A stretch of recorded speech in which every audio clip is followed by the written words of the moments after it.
naaalala mo yung taong sinaktan mo dati, pero ngayon hindi mo na siya pwedeng balikan. Yan, wag mo kasing saktan.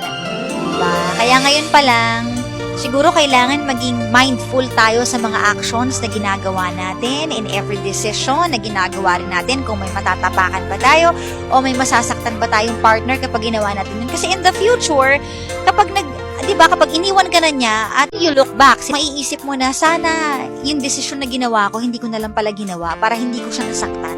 'Di ba? Sana yung sakit na binigay ko sa kanya, hindi ko na lang pala binigay talaga sa kanya. Sana nag-ingat ako para hindi siya nasaktan. Kasi ngayon, wala na siya sa buhay ko at hindi ko na siya pwedeng balik-balikan pa kasi masaya na siya. Kaya mag-ingat tayo sa lahat ng mga actions na gagawin natin sa mga partners natin sa buhay. Para wala tayong regrets at wala tayong masasabing looking back, sana pala hindi ko na lang ginawa yun. Sana napasaya ko na lang pala siya at sana hindi ko na lang pala siya nasaktan kasi hindi na pala ako makakahanap ng taong